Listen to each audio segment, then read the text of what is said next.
estuvimos viendo fundamentalmente dos caracteres o requisitos de las garantías, que son la accesoriedad y la especialidad. Y vimos que la especialidad tenía que ver con la certeza o determinación, tanto respecto del objeto como respecto del crédito. Respecto del crédito, habíamos visto que la ley nos exige que ese crédito esté individualizado, y la individualización de ese crédito garantizado, me estoy refiriendo a la obligación garantizada, tiene que ver con la identificación de los sujetos, del objeto y de la causa de la obligación garantizada. Si esos elementos están debidamente individualizados, se cumple con la especialidad en cuanto al crédito, en principio. ¿Por qué digo en principio? Porque la ley ha sufrido, el código, que en muchos aspectos es bastante imperfecto, ya sufrió alguna que otra modificación, y en este caso era necesario, imprescindible, le diría. Por lo tanto, fue modificado aquel artículo 2189, que hablaba de la especialidad en cuanto al crédito, y ahora ese artículo fue modificado por la ley 27.271, y ahora ese mismo artículo expresa o contempla dos situaciones, en principio dos situaciones diferentes.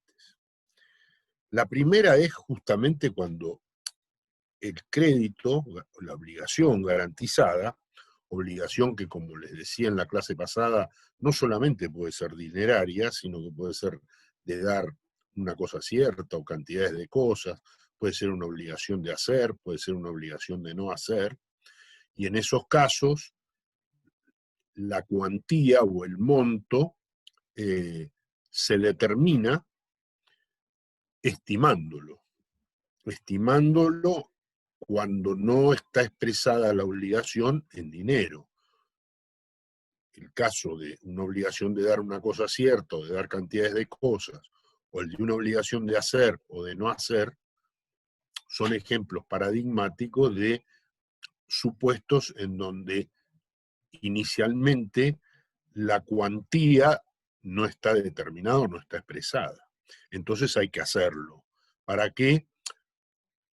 Para cumplir con este requisito de la especialidad en cuanto al crédito y darle contenido a ese otro aspecto de la obligación que al inicio de estas clases vimos. Se acordarán ustedes de el elemento del débito y el elemento de la responsabilidad que no hace otra cosa que expresar el poder de agresión que el acreedor tiene respecto del deudor cuando éste no cumple con la obligación garantizada. Consecuentemente, el acreedor tiene que ejecutar la garantía, y para ejecutarla necesita un monto cierto. Además, porque ese monto, ese quantum, expresa hasta dónde responde el inmueble garantizado, hasta dónde se extiende la garantía desde el punto de vista de su valor económico, más allá de los rubros. ¿Por qué? Porque ahora vamos a ver que también tendremos que saber cuáles son los rubros comprendidos en este concepto de crédito, así como también tendremos que saber cuáles son los rubros comprendidos en el objeto. Este carácter, les recomiendo que lo estudien bien, porque es el más complejo de todos los relacionados con las garantías, y muchas veces eso es materia de confusión. Primero les voy a leer los supuestos del artículo y después se los voy a explicar. Así lo hacemos más claro el tema y más relacionado con el texto de la ley. Reitero, la especialidad en cuanto al crédito es el título de la norma, es el artículo 2189 reformado por la ley 27271, ya en 2016, o sea, apenas había pasado un año y ya el código tuvo que ser modificado en este plano. Y entonces dice este artículo, quedó redactado así: en la Constitución de los Derechos Reales de Garantía debe individualizarse el crédito garantizado, indicándose para ello, como les decía hoy, el sujeto o los sujetos, el objeto y la causa de la obligación garantizada. Si esto queda cumplimentado, se cumplió con el requisito de la especialidad en cuanto al crédito, en principio. Pero, en su segundo párrafo, dice que el monto de la garantía debe estimarse en dinero y puede no coincidir con el monto del capital del crédito. ¿Por qué? Y por algo muy sencillo, porque, según vamos a ver, a veces, cuando se constituye la hipoteca, el deudor no solamente debe el capital, sino que a lo mejor pasó un tiempo desde el origen de la deuda y han corrido ciertos intereses, de modo tal que cuando se constituye la garantía, por ejemplo la hipoteca, hay que incluir los intereses que ya corrieron. Bueno, a esto se refiere, o esto es un ejemplo del por qué a veces puede el monto de la garantía no coincidir con el capital inicial de la deuda originaria, la deuda garantizada. Entonces, ¿cómo se cumple? Hay que estimarlo, como les decía hoy. De la misma manera que hay que estimar la cuantía cuando la obligación no es dineraria en su origen y lo es referido a un objeto distinto del dinero, como puede ser una cosa cierta, cantidades de cosas, obligaciones de hacer o de no hacer. Ahora dice, en su tercer párrafo, se considera satisfecho el principio de la especialidad en cuanto al crédito si la garantía se constituye en seguridad de créditos indeterminados, sea que su causa exista al tiempo de su constitución o posteriormente. A ver, ¿cómo es esto?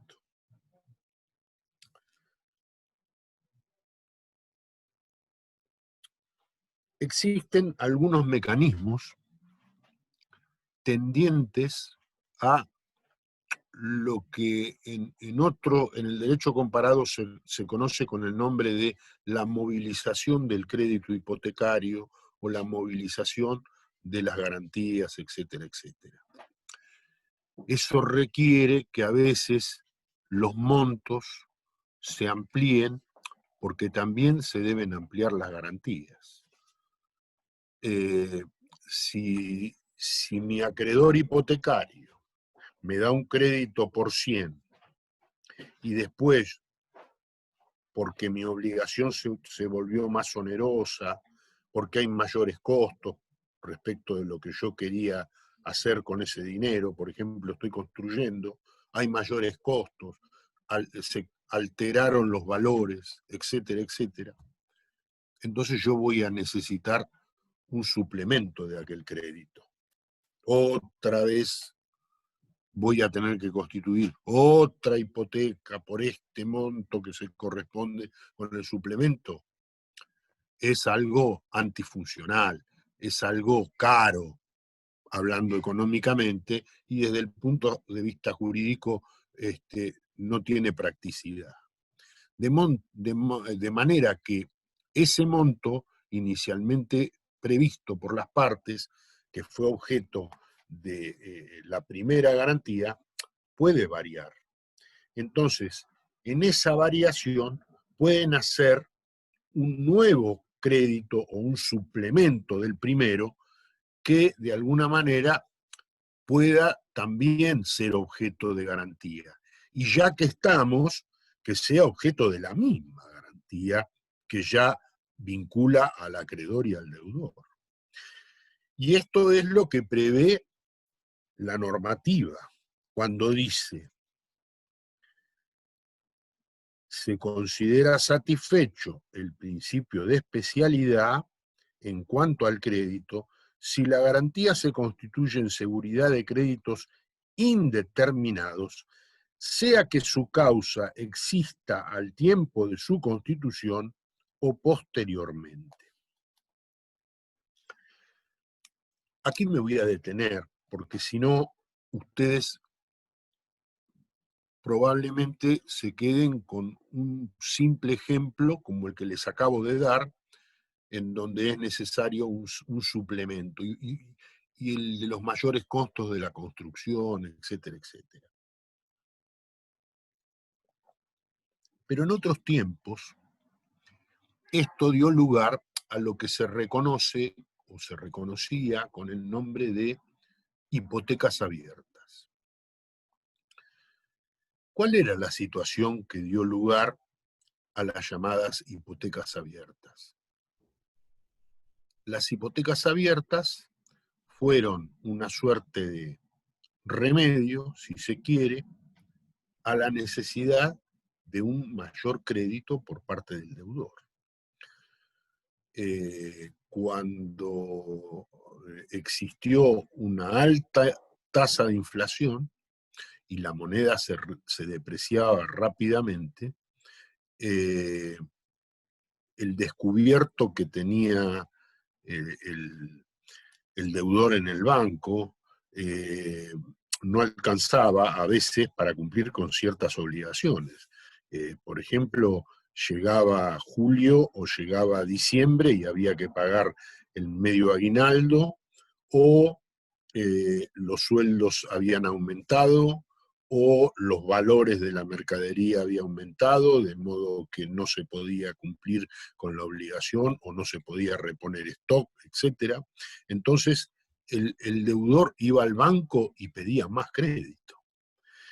Y el gerente le concedía mayor descubierto hasta que podía. Y cuando no le podía conceder un mayor descubierto, recurrían a ciertos artilugios como para defender o sostener a este cliente de tantos años, que siempre había cumplido, que es un industrial próspero, que tiene una fábrica a la que le dedicó toda su vida y tiene muchos empleados, etcétera, etcétera. Y bueno, vamos a sostenerlo. Obviamente que el banco no lo hace por beneficencia, cobra sus intereses y bueno, esa es la función de las instituciones crediticias. Entonces, ¿cuáles eran los artilugios a los que se recurría? Y, por ejemplo, se le abría otra cuenta con otra autorización para girar en descubierto, de modo que, por así decirlo, se duplicaba la capacidad de girar sin fondos en las cuentas, sin fondos provisoriamente. Después había que venir corriendo y cubrirlo en algún momento. Bueno, llegado ese momento, si no había disponibilidad, venía el deudor y decía: bueno, no sé cómo hacer para pagar. Y bueno, mire, me va a tener que constituir una garantía a favor del banco. Digo del banco, podía ser un acreedor privado, una financiera, etc. Entonces se constituían hipotecas que se denominaban abiertas, porque contenían una fórmula que decía que esa hipoteca se constituía en garantía de todas las obligaciones presentes y futuras que puedan existir entre el acreedor y el deudor. Y se le ponía un monto y se decía hasta tal suma. Claro, la suma estaba prevista, Esa era la suma máxima que estaba prevista. Pero no se identificaban en aquel momento las obligaciones o la obligación garantizada. Era una fórmula abarcadora, pero que en modo alguno tenía que ver con la individualización de la obligación. Esto violaba, por supuesto, dos caracteres esenciales. Por una parte, la especialidad en cuanto al crédito, porque no se sabía cuál era la obligación garantizada. Y en segundo lugar, también violaba la accesoriedad, porque a la larga, por así decirlo, eh, si la primera obligación se había abonado o no se sabía cuál era, esta hipoteca, porque eran las hipotecas las de aquel momento, de las que se hablaba como abiertas, se transformaban en principales. No había obligación garantizada. De modo que ese otro gran requisito o carácter que tiene la garantía y que tenían las hipotecas también, obviamente quedaban desvirtuados. Entonces, todo esto que se hacía con una finalidad, y esa finalidad tenía que ver, al menos en nuestra economía, con la depreciación monetaria, la distorsión de los valores, la modificación disvaliosa de ese quantum o de ese monto originariamente previsto por las partes cuando contrataron, que después se fue ampliando y demás. Bueno, esto dio lugar a hipotecas absolutamente nulas. ¿Por qué eran nulas? Porque violaban estos principios, que eran de orden público. En los concursos y las quiebras, los síndicos se cansaron de voltear, valga la expresión, estas hipotecas llamadas abiertas por violación al principio de especialidad en cuanto al crédito y al principio de accesoriedad.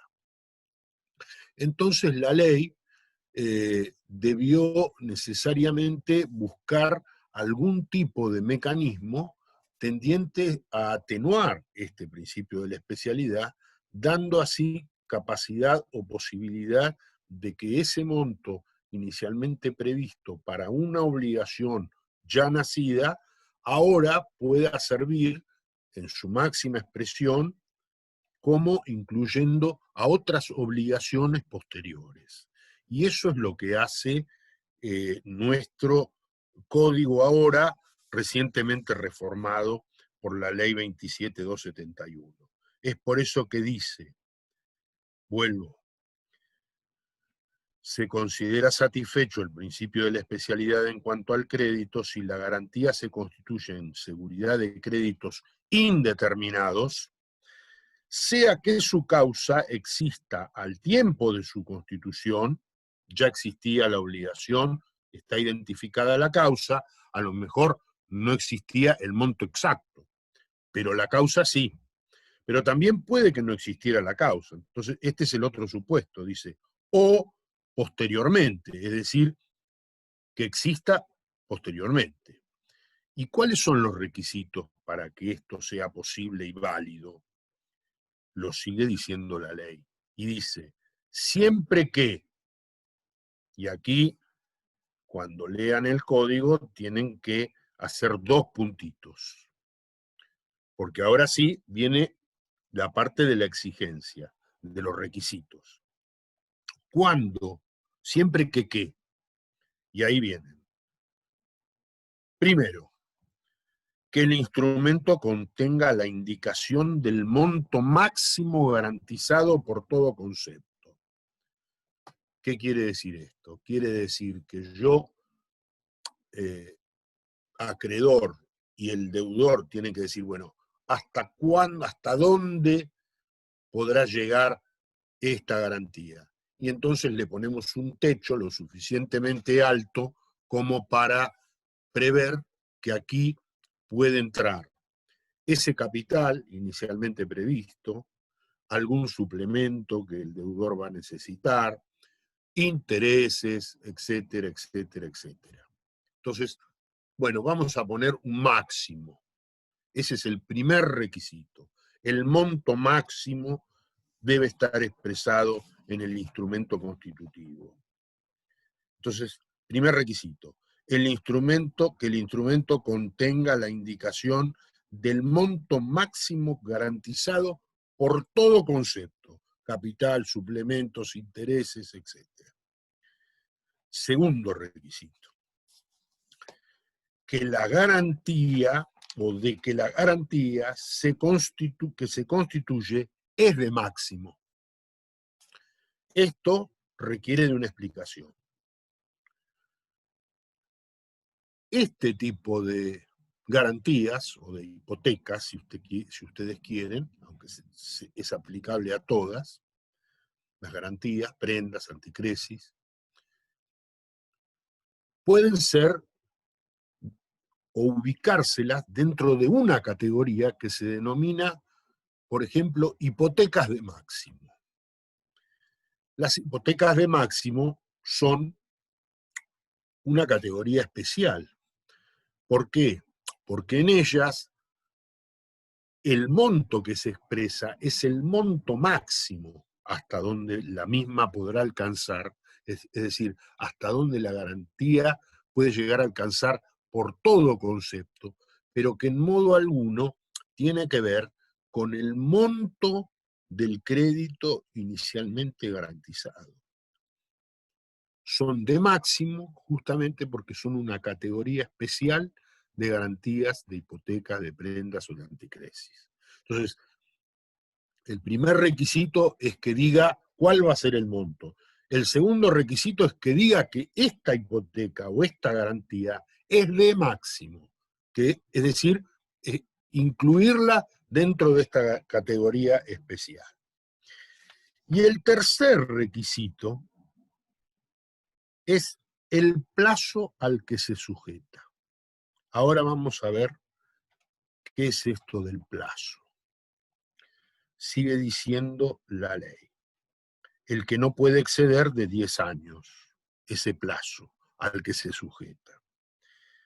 Entonces dice, la garantía subsiste no obstante el vencimiento del plazo en seguridad de los créditos nacidos durante su vigencia. ¿Qué quiere decir todo esto? Yo constituyo una hipoteca de máximo con los tres requisitos. El primero, que el instrumento exprese el monto máximo. El segundo requisito, que diga, que hagamos constar las partes, que esta se trata de una hipoteca no común, sino de máximo, es decir, una categoría especial. Y la tercera es el plazo. Vamos a imaginar que sea el de máximo que prevé la ley, que son 10 años. Bueno, muy bien. Dentro de estos 10 años previstos en la hipoteca, pueden ingresar a la garantía, es decir, pueden formar parte de la garantía, es decir, pueden nacer nuevas obligaciones que van a estar garantizadas por esta misma garantía ya constituida con antelación. Es decir, son obligaciones posteriores, nacidas con posterioridad. Estas nuevas obligaciones, que eran indeterminadas, porque no estaba expresada la causa, sino que entraba en esa idea global que tuvieron las partes cuando dijeron, esta va a ser una garantía de máximo, por todo concepto, capital, intereses, suplementos, etc. Bueno, estas son ese tipo de obligaciones. Imaginemos que son todas suplementarias, créditos posteriores. Bueno, muy bien, entran en la garantía. Entran siempre que su cuantía permita la cobertura por ese máximo. En su totalidad no deben superar ese máximo, porque hasta allí está expresada la garantía. ¿Qué pasa cuando transcurren los 10 años? Vamos a imaginar que hubo obligaciones que ingresaron a la garantía, que nacieron con posterioridad y que ingresaron a la garantía a los 2 años, otra a los 4, otra a los 6 y otra a los 8. Todas por montos que bien podían estar comprendidos dentro de ese monto máximo previsto. Hasta allí no hay ningún problema. Cuando se vence el plazo previsto por las partes, vamos a imaginar los 10 años, que es el máximo establecido por la ley, todas estas obligaciones que entraron en la garantía forman parte de la garantía, como si hubieran nacido el día en que se constituyó. Pero cumplidos los 10 años, ninguna obligación posterior puede ya ingresar a esa garantía. Es como que el cierre relámpago bajó y hasta allí. Todo lo que excede el monto de la garantía no entra en la garantía y por lo tanto no goza del privilegio de la garantía. Por ejemplo, el crédito o el privilegio del acreedor hipotecario. Queda afuera. Y si no es crédito privilegiado, ¿qué es? Es quirografario o común. El crédito privilegiado cobra primero, el crédito quirografario cobra después y a prorrata. Yo sé que ustedes no son expertos en privilegios, recordarán ustedes qué es un privilegio. El privilegio es el derecho que la ley le confiere a un acreedor para ser pagado con preferencia a otro acreedor. Es también una excepción, por así decirlo, a la pars condictio creditorum, es decir, eso de que todos los acreedores están en pie de igualdad frente al patrimonio del deudor. Aquí hay algunos que tienen coronita, tienen privilegio, pero ese privilegio nace de la ley. Las garantías reales, los derechos reales de garantía, mejor dicho, son todos derechos reales con privilegio, son todos créditos privilegiados.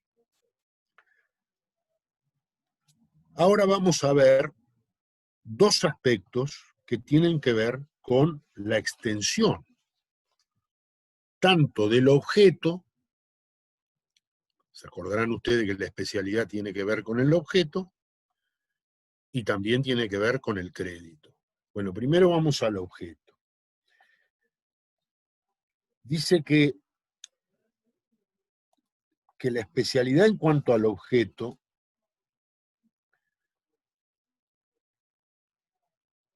ese objeto debe ser actual y estar individualizado adecuadamente en el contrato constitutivo. Y la extensión va a tener que ver con todo aquello que forme parte de ese objeto. Luego vamos a ver de qué se trata, los acrecimientos, cuestiones que ustedes conocen. Pero vamos al tema de la especialidad en cuanto al crédito, que es nuestro punto crucial, es el tema que estamos tratando. Dice que la garantía cubre el capital adeudado y los intereses posteriores a su constitución. También los daños y costas posteriores, o sea, las costas del juicio. Esto está en el artículo 2193 del Código. Es decir, los intereses, daños y costas anteriores a la Constitución quedan comprendidos en su cobertura solo en caso de haberse previsto y determinado expresamente en la Convención. Vamos a imaginar que hay una obligación que nació hoy por 100. Pasado un plazo prudencial y el deudor no cumplió, o cumplió una parte y la otra parte está impaga, corren intereses, entonces se constituye una hipoteca porque el acreedor le está pidiendo una garantía. Entonces, esa garantía, ese derecho real de garantía, que es la hipoteca, prevé el capital, los intereses que ya corrieron, que se especifican en el acto constitutivo, pero además, obviamente, todo lo que es posterior a la Constitución. Por eso dice que la garantía cubre el capital adeudado y los intereses posteriores a su constitución, así como los daños y costas posteriores que provoca el incumplimiento. Las costas que son los gastos de justicia, los honorarios del abogado, los honorarios del martillero que subastó, los gastos de remate, etcétera, etcétera, etcétera. Todo eso son costas. Y ahora distingue y se refiere a lo anterior y dice: los intereses, daños y costas anteriores a la constitución de la garantía quedan comprendidos en su cobertura solo en caso de haberse previsto y determinado expresamente en la convención, es decir, en el acto constitutivo de la garantía.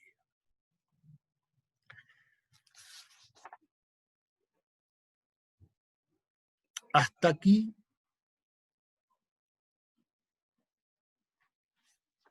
los lineamientos de la especialidad.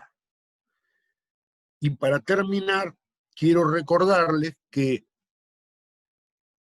como se trata de un carácter esencial, la hipoteca por defecto de especialidad en principio es atacable por nulidad. Y como está en juego el orden público, la demanda de nulidad no solamente puede ser promovida por el acreedor, por el deudor, por el tercero que es propietario del inmueble, porque que no necesariamente es el deudor, como por ejemplo el tío que no debía nada y acudió en socorro de su sobrino y ofreció un departamento en garantía por la deuda que él tenía.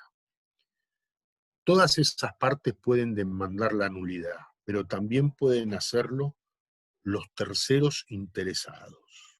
¿Quiénes son los terceros interesados? Por ejemplo, otro acreedor que quiere que el inmueble esté liberado o quiere o embargó el inmueble y consecuentemente como está postergado por esa hipoteca, porque esa hipoteca va a cobrar primero y el embargo después, le gustaría que esa hipoteca no esté. Si la declaran nula, tiene despejado todo su horizonte para poder cobrar íntegramente su crédito. Pero yo también les decía que esa nulidad quiere ser evitada por el legislador. Hay en la ley, siguiendo aquel artículo 31-33 del Código de Vélez-Sarsfield, un favor negoti, es decir, que en la duda entre la validez y la nulidad siempre hay que estar por la validez del negocio. Y esto está expresado en el artículo 2190, que dice: la constitución de la garantía es válida aunque falte alguna de las especificaciones del objeto o del crédito, siempre que se la pueda integrar de acuerdo al conjunto de las enunciaciones del acto constitutivo. Es decir, que si del conjunto del instrumento constitutivo podemos advertir cuál es el objeto y cuál es el monto o el crédito garantizado a pesar de alguna omisión, a pesar de algún error, la hipoteca o la garantía o el derecho real así constituido serán válidos y no será tan estricta la interpretación como para llevarlo a la nulidad. Esto es lo relacionado con, en un panorama, lo relacionado con la especialidad en cuanto al crédito. Ya vimos que ese crédito o su cuantía puede estar expresado en moneda extranjera. También les dije que ese pacto por la moneda extranjera es válido, no está en juego el orden público, es válido aún el pacto entre las partes que digan que la moneda extranjera no solo va a ser el medio como de determinación de la cuantía, sino también la moneda de pago. No hay violación alguna al orden público. Ahora vamos a ver el último de los requisitos o caracteres de las garantías, que es la indivisibilidad, y que a diferencia de lo que ocurre con los otros tres, es decir, la convencionalidad, la accesoriedad y la especialidad en sus dos aspectos, en cuanto al objeto y en cuanto al crédito, la indivisibilidad no es un carácter esencial. La ley lo dejó de alguna manera librado al criterio de las partes. ¿Qué es la indivisibilidad de las garantías? La indivisibilidad la veíamos en su mayor expresión cuando estudiábamos la indivisibilidad de la hipoteca, porque allí había una gran frase de un ya viejo autor, que era Dumoulin, que decía: hipoteca est toto in tota et toto in qualibet parte. ¿Qué quiere decir? Quiere decir que toda la cosa y cada parte de ella responde por toda la deuda y cada parte de ella. ¿A qué lleva este principio en la práctica? O este carácter, o este requisito. Lleva a que si yo pagué el 99,9% de la deuda y me queda el 0,1 o 0,1, toda la cosa y cada parte de ella sigue respondiendo por la deuda, aun cuando le falte una ínfima parte impaga. No es que el inmueble o el objeto, ese inmueble ahora se vio reducido proporcionalmente al 0,01 o a una baldosa del inmueble. No, todo el inmueble y cada parte de él sigue respondiendo por esa hipoteca en toda su cuantía, aun cuando se deba una ínfima parte. Claro, si se pagó, no se le va a poder reclamar todo lo que se pagó, obviamente, pero sigue respondiendo la totalidad de la cosa.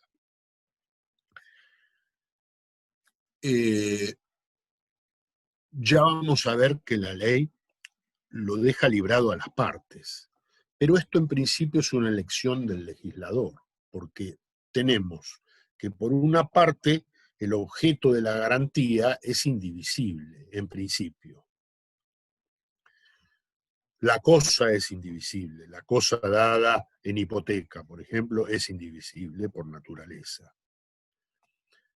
Pero el monto, aun cuando la obligación garantizada sea de hacer, al estar expresado necesariamente en dinero para cumplirse con la especialidad en cuanto al crédito, el dinero es esencialmente divisible. De modo que, desde el punto de vista de la deuda es divisible y desde el punto de vista del objeto no lo es. Y el legislador opta por la indivisibilidad como regla. ¿Para qué? Para dar seguridad a la relación. Porque el acreedor invierte y presta sabiendo que va a poder recuperar.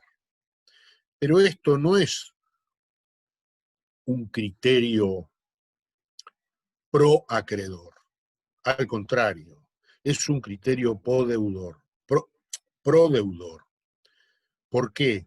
Porque dando seguridad va a abaratar los costos y va a permitir el acceso, el fácil acceso a lo que los economistas dicen o mencionan o denominan como créditos blandos. Es decir, no va a ser un crédito oneroso, inaccesible. Va a ser un crédito blando.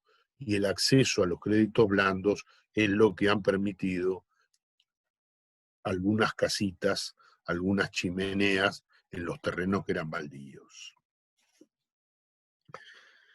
¿Cómo está expresada esa indivisibilidad y cuáles son sus excepciones? Porque este principio, aplicado a rajatabla, a veces lleva a situaciones o soluciones antifuncionales, es decir, a no soluciones, a problemas. Entonces, el legislador es como que ha querido morigerarlo. De hecho, en el código anterior, el régimen de la indivisibilidad de las hipotecas sufrió dos modificaciones por vía legislativa, la 11.725 y la 17.711 los habían modificado, y acá el código prevé una fórmula flexible que ahora vamos a tratar de dilucidar. En el artículo 2191, 2191, bajo el título de la indivisibilidad, el código dice que los derechos reales de garantía son indivisibles. La indivisibilidad consiste en que cada uno de los bienes afectados a una deuda y cada parte de ellos, porque puede ser uno o pueden ser más. Yo puedo dar, por ejemplo, en hipoteca, 2 o más inmuebles. En ese caso, todos esos inmuebles y cada parte de ellos están afectados al pago de toda la deuda y de cada una de sus partes. Es como que se ha reproducido aquella vieja frase del Dumoulin.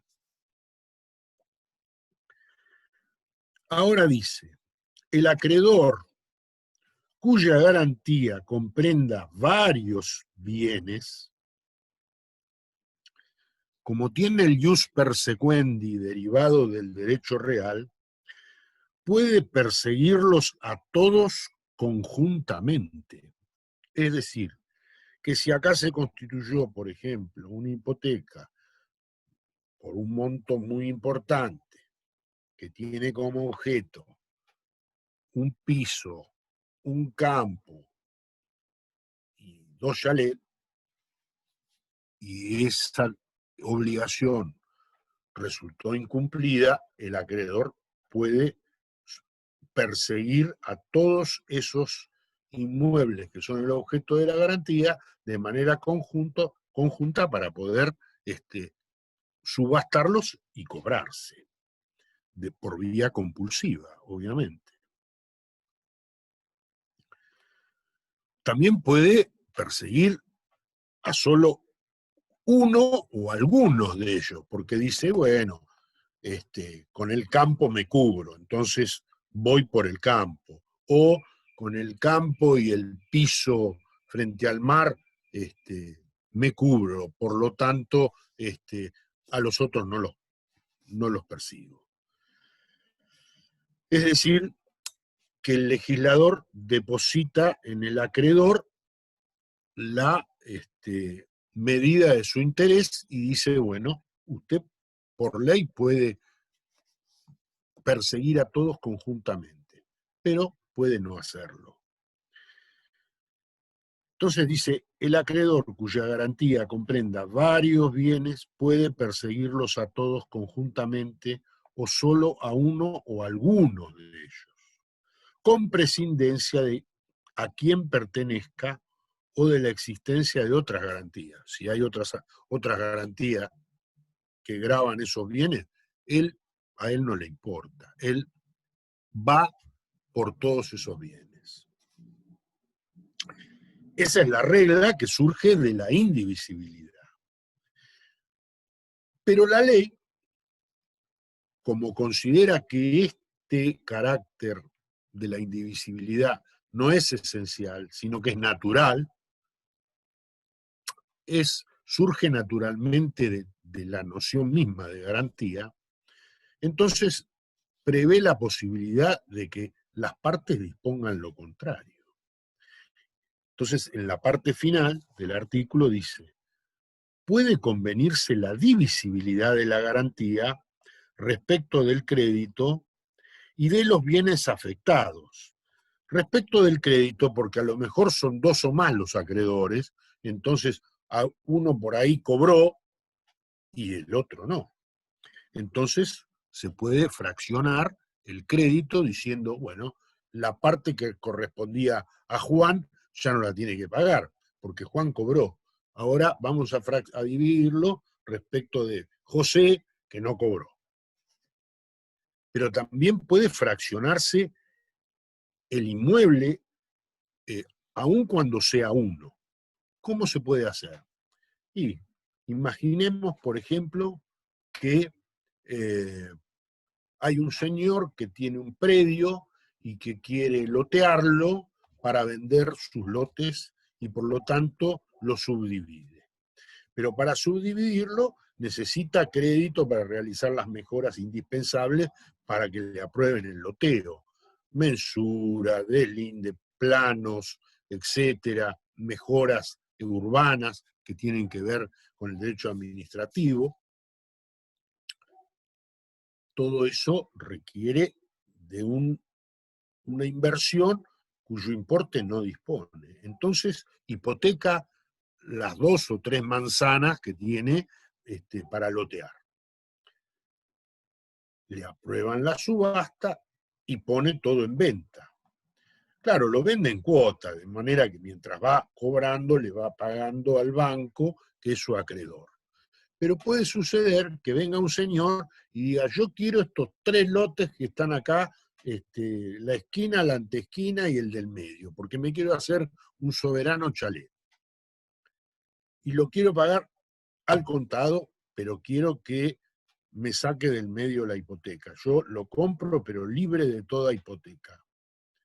Entonces, este acreedor podrá, conforme lo dispone la ley, fraccionar el objeto de manera que se permita que la hipoteca pueda dejar de afectar estos inmuebles, es decir, se podrá cancelar parcialmente esta hipoteca respecto de estos inmuebles que se venden, de manera que el acreedor cobra todo el importe de estos 3 lotes que acaba de vender al contado y el comprador se hace de estos 3 inmuebles libres de todo gravamen. Es decir, todo el mundo contento. ¿Cómo se logra? Así lo dice la ley. Dice, puede convenirse la divisibilidad de la garantía respecto del crédito y de los bienes afectados. También puede disponerla el juez fundadamente, a solicitud del titular del bien, siempre que no se ocasione perjuicio al acreedor o a petición de este último, es decir, del propio acreedor, si hace a su propio interés. Es decir, que el juez lo puede disponer, puede permitir el fraccionamiento. Esto pasa también en los edificios cuando se están construyendo y se venden, y bueno, a lo mejor quien compra no quiere pagar en cuotas, pero quiere que cuando pague la totalidad del importe del quinto H que acaba de comprar, esté exento de la hipoteca que grava todo el edificio. Entonces también esta posibilidad existe respecto de la propiedad horizontal. Este es más o menos el panorama de los caracteres de las garantías o de los requisitos de las garantías. Ahora, si ustedes quieren hacerme algún tipo de pregunta, pueden hacérmela, y si no, quería referirme en 2 palabras a el tema de las hipotecas abiertas y de los pactos que puede haber respecto del rango hipotecario. No sé cómo quieren hacerlo. Si hay alguna pregunta o si me la quieren hacer al final. Bueno, quiero hablarles 2 palabras de lo que es... ¿Cómo? No, no escribieron nada. Estaba por decirles que tienen habilitado para desmutearse si quieren. Bueno, quiero hablarles 2 o 3 palabras acerca de lo que es el rango hipotecario, porque a veces en los libros, digamos que no lo tienen muy claro o no está muy bien expresado, sobre todo porque tiene que ver con el derecho registral y ustedes todavía no lo vieron.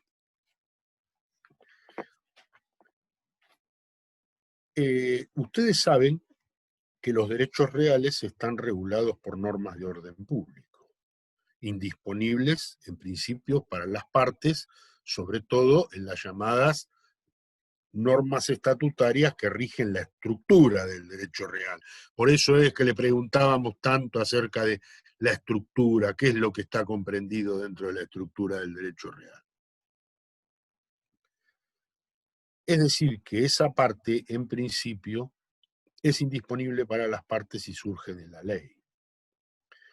Pero también sabemos ahora que las garantías están constituidas por contrato o por convención, es decir, por acuerdo de partes, porque rige para ellas el principio de la convencionalidad. Y la convencionalidad se rige por las normas que son inherentes a los contratos. Allí rige el principio de la autonomía de la voluntad, con algunos límites, a veces precisos, como prohibiciones expresas de la ley, y otros no tan precisos, algunos con fines, digamos, en donde están en juego la buena fe, las buenas costumbres, el ejercicio regular de los derechos, etcétera, etcétera, límites no muy precisos que finalmente determinará un juez en caso de litigio. El rango hipotecario está dentro de la estructura de los derechos reales y tenemos que saber si las partes en algún aspecto tienen algún tipo de margen como para poder manejarlo. ¿Qué es el rango de las garantías o el rango de las hipotecas? Vamos a hablar directamente del tema hipotecario para que ustedes se puedan ubicar más en concreto y no de manera tan genérica. Bueno, ustedes ya estudiaron el dominio, saben que el dominio es un derecho absoluto, es exclusivo y es perpetuo.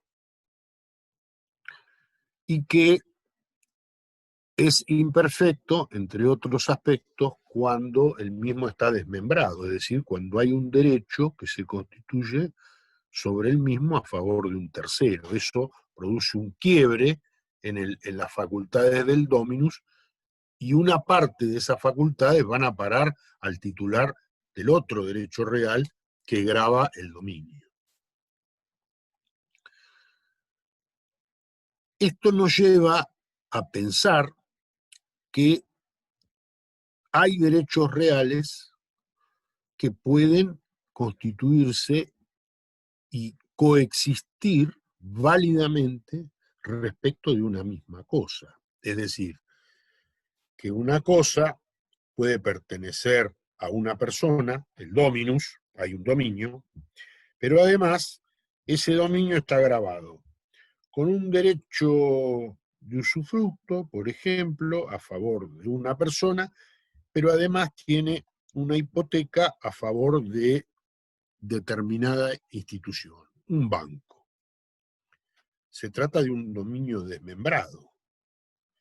Pero esos tres derechos, el dominio, el usufructo y la hipoteca, son compatibles, pueden coexistir válidamente respecto de una misma cosa. Cuando el problema radica en cuando se constituyen derechos reales sobre una misma cosa que son incompatibles. Por ejemplo, un bien, una cosa, no puede estar afectada o ser objeto de dos dominios. ¿Por qué? Porque el primer dominio prevalece sobre el segundo que se ha constituido, por la preferencia que confiere el título, el modo y eventualmente la inscripción por la oponibilidad. El carácter absoluto despide e impide que otro derecho real pueda reposar sobre, que otro dominio pueda reposar sobre el inmueble ya objeto de dominio a favor de otra persona. Cuando los derechos reales son incompatibles, la preferencia de los derechos reales es excluyente, de modo que allí rige el prior in temporis potior in iure y el primer derecho así constituido desplaza al otro. La preferencia desplaza e impide que el otro derecho pueda coexistir con el ya existente. Pero cuando los derechos reales son compatibles, se establece una suerte de orden jerárquico. Ese orden jerárquico es el rango. ¿A qué se llama rango entonces? El rango es el grado en el que se establece la jerarquía de los distintos derechos reales compatibles, es decir, aquellos que puedan recaer o coexistir válidamente respecto de una misma cosa. Por ejemplo, yo constituyo dos o más hipotecas sobre un inmueble. En ese caso, esas hipotecas en su jerarquía van a estar expresadas por un rango. ¿Qué es el rango? Es el orden jerárquico. Así como en la milicia, por ejemplo, está el general, el coronel, el capitán, etcétera. No sé si me olvidé de alguno, pero es un orden, es una jerarquía. Bueno, en los derechos reales compatibles, es decir, los que pueden coexistir respecto de una misma cosa, el rango de esas hipotecas, por ejemplo, si son tres, será primera, segunda, tercera. El código, siguiendo al código de Vélez-Sarsfield, consagra un sistema que la doctrina ha denominado como sistema de rango de avance potencial. ¿Por qué? Porque como el derecho real tiene como una suerte de vocación al todo, la cosa, si hay tres hipotecas y la primera es cancelada o se extingue por cualquier vía, la segunda asciende y pasa a primera, y la tercera asciende y pasa a segunda. Es decir, van avanzando y tienen una proyección potencial. Por lo tanto, el rango es móvil. A diferencia de lo que ocurre en otros sistemas,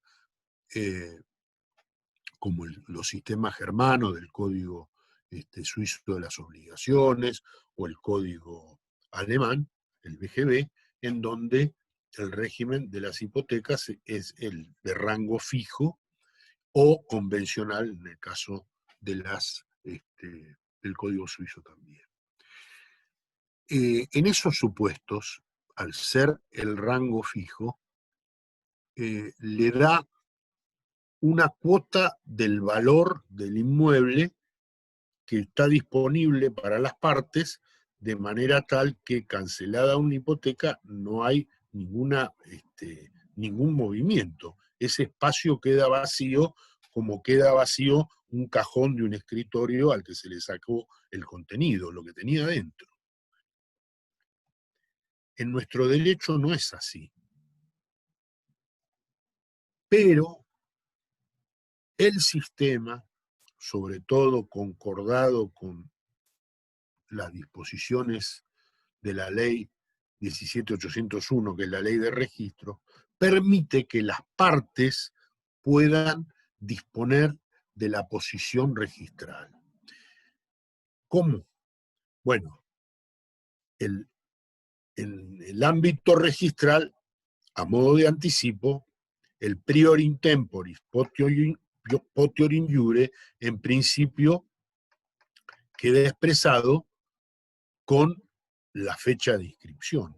Es decir, que el que primero inscribe gana la posición y gana la preferencia, y en ese ámbito se conoce como el principio de prioridad registral. Es decir, que el que primero inscribe está primero. Pero a veces las partes, a esa preferencia que le concede la prioridad registral y que gana el derecho real primero inscripto, puede alterarse o modificarse por acuerdo de partes. Y ahí es donde entra a jugar el principio de la autonomía de la voluntad y la posibilidad de que las partes, en un contexto de orden público, como son los derechos reales, puedan permutarse los rangos, posponer los rangos, reservarse el rango para una hipoteca futura. Es decir, celebrar diversas convenciones que tienen que ver con el rango hipotecario, que están, por cierto, permitidas por la ley y aceptadas tanto por la doctrina como por la jurisprudencia. Estas son las llamadas convenciones particulares que hacen a la disponibilidad del rango, que no es otra cosa que el orden jerárquico que expresa el grado de los derechos reales compatibles, la jerarquía, valga la redundancia, de los derechos reales compatibles. Entonces, la primera hipoteca puede no solo pasar, la segunda hipoteca no solo puede pasar al primero siempre que la primera quede extinguida o cancelada. También pueden pactarlo eso, de modo que la segunda pase al primer rango y la primera se vea postergada. Ustedes dirán, ¿cómo lo harán? Y esto es como dice el tango, pagando, pero existe la posibilidad. Hasta aquí esa pequeña referencia al rango de las garantías o de las hipotecas. Así que ahora escucho todas las preguntas que me quieran hacer. Los que quieran pueden desmutearse y decirla directamente, y si no, mándenlos por el chat.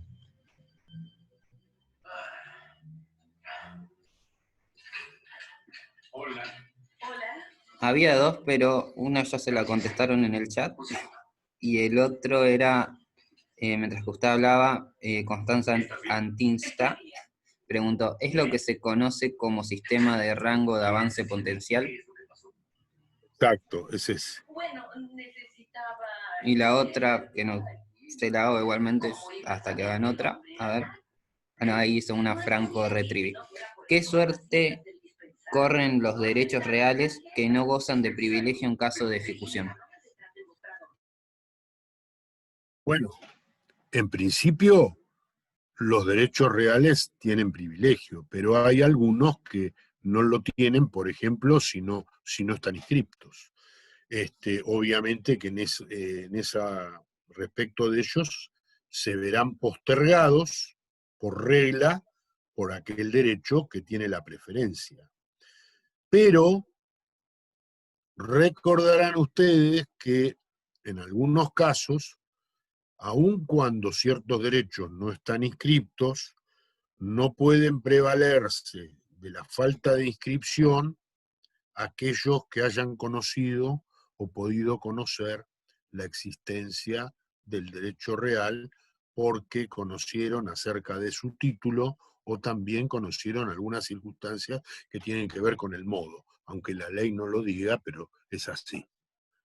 Me parece que con eso la contesté la pregunta. Dijo que bien, gracias. No sé si hay alguna otra. Sí. ¿En qué nivel?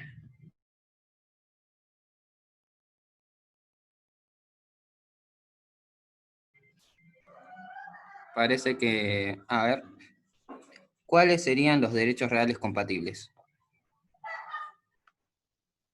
Derechos reales compatibles son aquellos que no son excluyentes entre sí. Dos dominios son excluyentes entre sí. Ese es el ejemplo más paradigmático. Y Incompatibles. Compatibles son los que pueden coexistir válidamente. Yo puse el ejemplo de un dominio, un usufructo, una hipoteca, puede ser una servidumbre también. Habría que ver cuál es el caso particular para saber, pero en principio son todos derechos reales compatibles. ahora una pregunta de Martina Sánchez. Entonces, para que las nuevas obligaciones queden abarcadas en la hipoteca ya existente, el título constitutivo inicial debía aclarar los requisitos del 2189.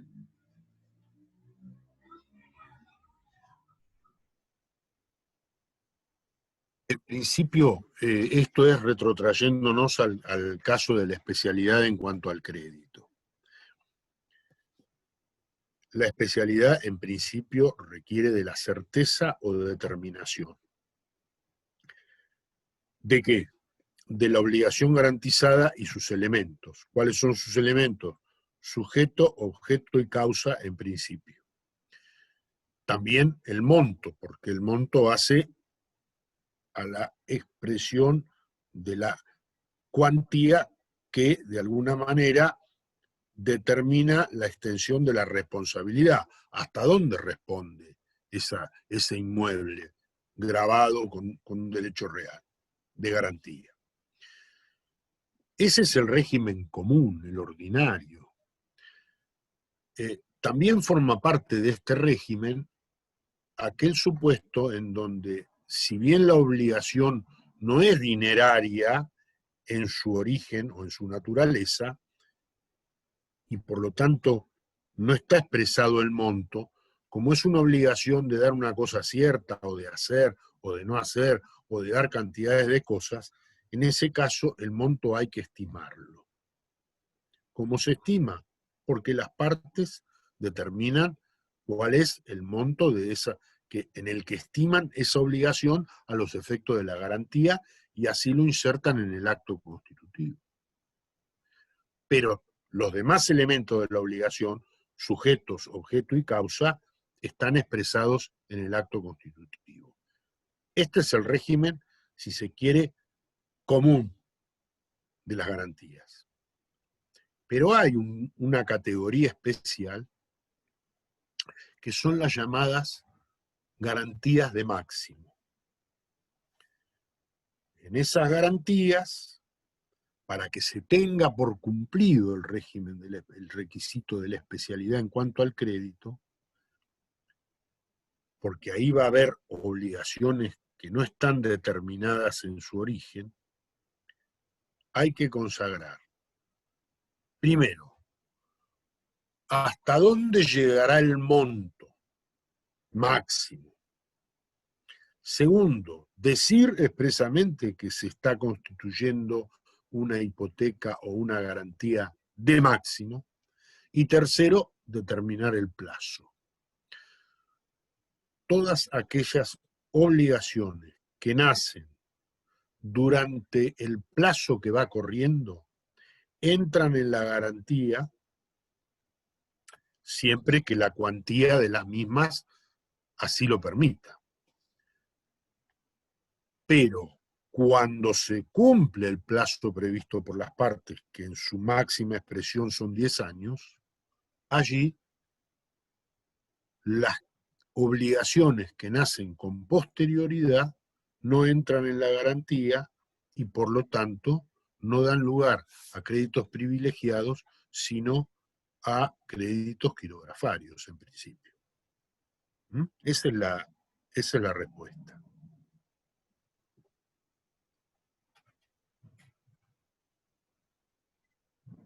¿Hay alguna otra preguntita, algo que me quieran hacer? Por ahora no. Bueno, entonces vamos a hacer una cosa. Si alguien leyendo esto tiene, esto también lo van a ver en comisión. Yo les estoy haciendo un panorama de algunos aspectos salientes de lo que son las garantías, pero después ustedes en particular todo esto lo van a ver en las comisiones. Lo que yo trato de hacer es darles un panorama general, una introducción, para que ustedes de alguna manera, cuando tengan que verlo en comisión, ya tengan las bases, los fundamentos de lo que van a ver. En la próxima clase, bueno, no sé de qué tema después me tocará dar, porque ahí se han ido distribuyendo, entonces yo quedé un poco como rueda de auxilio. Algo de publicidad registral les voy a dar, algo de reivindicación de inmuebles les voy a dar, y después, si hay alguna otra cosa, también lo voy a aportar. Pero quería decirles que cualquier cosa, yo en la próxima clase también la vamos a publicar con antelación para que sepan día y hora, pero cualquier pregunta que ustedes me quieran formular, no tienen más que hacerlo por el campus, sin necesidad de tener que estar esperando una nueva clase. Así que bueno, ha sido un gusto, cuídense y nos vemos en la próxima. Genial. Gracias. Gracias. Gracias. Buenas Hasta tardes. luego.